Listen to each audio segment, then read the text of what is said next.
Assalamualaikum dan salam sejahtera. Sindiket pengedaran dadah yang menggunakan taktik membungkus heroin seperti bungkusan nasi kandar tumpas dalam serbuan di Georgetown baru-baru ini. Serbuan dilakukan pasukan khas taktikal berisikan narkotik Sting. Pada 1:30 petang, polis menemui dadah bernilai RM5 juta. 3 lelaki dan seorang wanita ditahan untuk siasatan lanjut. 5 kereta dan motosikal milik suspek turut dirampas dan polis percaya taktik yang digunakan itu adalah untuk mengaburi mata pihak berkuasa. Dan laporan ini membuka tirai edisi kalender jenayah untuk 14 Februari 2015.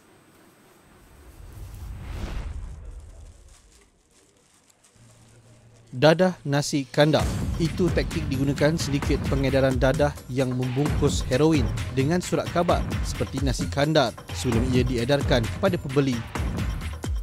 Taktik itu dikatakan dipercayai bagi mengaburi mata pihak berkuasa dan orang ramai ketika mereka membawa heroin yang siap diproses keluar dari rumah yang dijadikan makmal memproses dadah. Bagaimanapun, kegiatan anggota Sindiket Terbabit ditumpaskan pasukan khas taktikal perisikan narkotik Sting Bukit Aman dan Jabatan Siasatan Jenayah Narkotik Pulau Pinang yang menyerbu sebuah pangsapuri di Sungai Pinang, Georgetown petang Khamis lalu. Ketua Polis Pulau Pinang, Datuk Abdul Rahim Hanafi berkata dalam serbuan jam 1.30 petang itu, polis merampas dadah jenis heroin dan syabu bernilai RM5 juta. Beliau berkata ahli Sindiket Terbabit menggunakan taktik tradisional dengan membungkus dadah seperti bungkusan nasi kandar sebelum diedarkan kepada pembeli. Semua suspek kini direman 7 hari bagi membantu siasatan mengikut Seksyen 39B Akta Dadah Berbahaya 1952.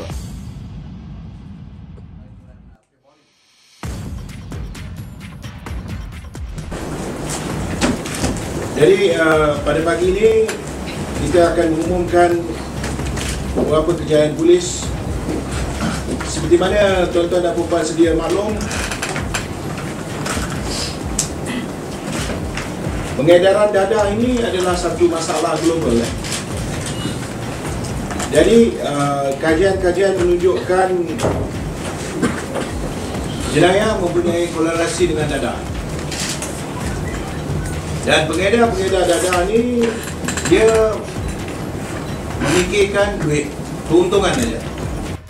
Seorang ketua sindiket dadah warga Singapura ditahan bersama 8 lagi individu lain dalam 5 serbuan berasingan di sekitar Johor Bahru pada 4 Februari lalu.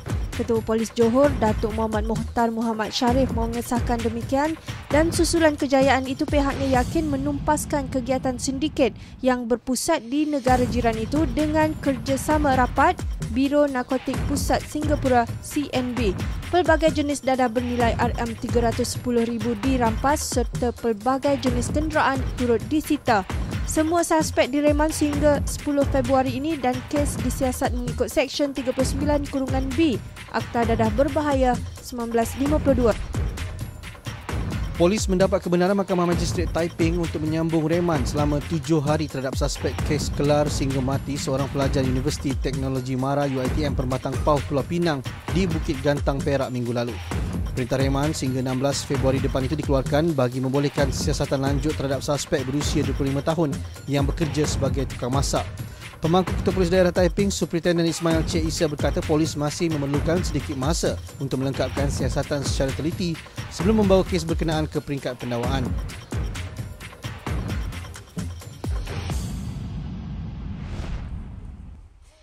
Seorang lelaki Siu Ki yang juga pemilik kilang papan kerugian RM8,000 selepas kilangnya di kawasan perindustrian Bercham di Ipoh dipecah masuk sekumpulan 3 penjenayah. Kejadian 8 pagi itu, kumpulan penyamun berkenaan memecah masuk melalui pintu kayu belakang pejabatnya yang dipecahkan sebelum menyelongkar bahagian pejabatnya. Ia adalah kejadian pertama sejak 10 tahun kilang itu beroperasi.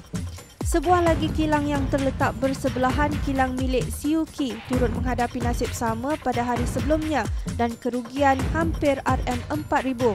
Pemilik kilang itu, Eng Pak Peng, 67 tahun, memaklumkan kejadian disedari 9 pagi ketika keraninya datang bekerja dan mendapati keadaan pejabat berselerak serta jeriji besi tingkap di dapur turut dipotong.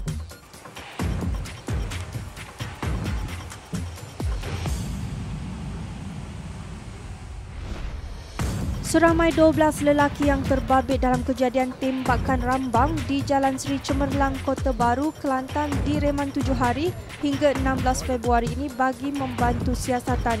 Mereka ditahan untuk siasatan lanjut mengikut Seksyen 3 Akta Senjata Api Kurungan Penalti Lebih Berat 1971. Sebelum ini, Harian Metro melaporkan akibat berebut seorang wanita, seorang pembantu kedai bertindak melepaskan 2 das tembakan rambang dalam pergaduhan membabitkan 2 kumpulan di sebuah restoran di Jalan Seri Cemerlang.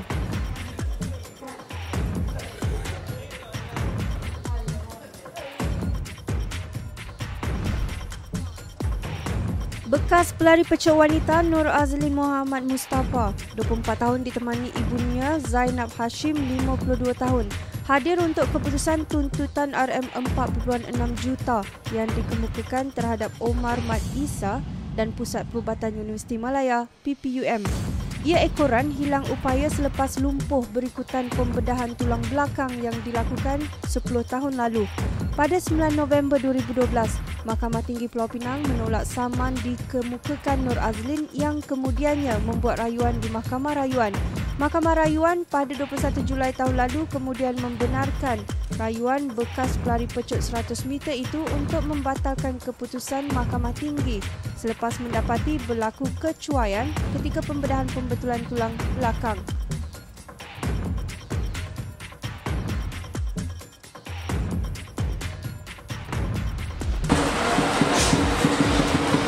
Pelancaran Ops Selamat 6 diadakan di Plaza Tol Juru arah utara di Bukit Mertajam, Pulau Pinang. Ops Selamat membabitkan kerjasama 9 agensi, antaranya Jabatan Pengangkutan Jalan, Suruhanjaya Pengangkutan Awam Darat, Jabatan Pertahanan Awam Malaysia, Persatuan Bulan Sabit Malaysia, Jabatan Bomba dan Penyelamat Malaysia serta Lembaga Lebuh Raya Malaysia. Pelancaran dilakukan Ketua Polis Negeri Dato' Abdul Rahim Hanafi. Pihaknya meningkatkan rondaan unit kereta peronda MTV dan unit rondaan bermotosikal URB bagi menangani jenayah pecah rumah sepanjang Ops Selamat sehingga 26 Februari depan. Masih berjalan sikit.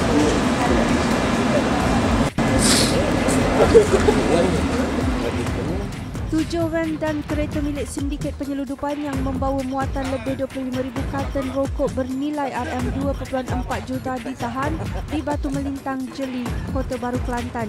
Unit Pencegahan Penyeludupan UPP Kelantan turut menahan van dipercayai milik sindiket sama di Pengkalan Hulu Perak selepas melarikan diri di operasi dilakukan.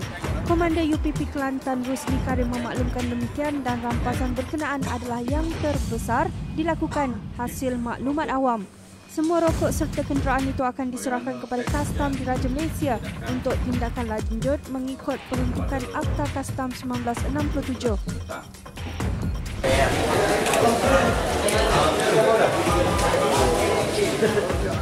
93 premis di Terengganu dikenakan tindakan atas pelbagai kesalahan, membabitkan nilai keseluruhan rampasan lebih RM400,000 sejak Januari 2015. Pengarah Kementerian Perdagangan Dalam Negeri, Koperasi dan Kepenggunaan KPDNKK Negeri Muhammad Nur Musa memaklumkan demikian dan sepanjang Januari lalu pihaknya memeriksa lebih 11,000 premis dengan jumlah kompaun RM9,700. Semua kesalahan itu membabitkan Akta Timbang dan Sukat 1972, Akta Kawalan Harga dan Anti Pencatutan 2010, Akta Kawalan Bekalan 1961, Akta Perihal Dagangan 2011 dan Akta Perlindungan Pengguna 1999. Ops catut musim perayaan Tahun Baru Cina dilakukan sehingga 25 Februari bagi memastikan peniaga mematuhi harga ditetapkan. Sekian dulu untuk paparan kalender jenayah minggu ini. Terus setia melayari laman web Harian Metro dan saluran YouTube bagi mendapatkan lebih banyak paparan berita dan video menarik hasil maklumat yang dikumpulkan warga kru My Metro TV. Dengan itu, saya Nur Huda Kosnon dan kru penerbitan My Metro TV mengucapkan selamat berhujung minggu. Jumpa lagi. Assalamualaikum dan salam sejahtera.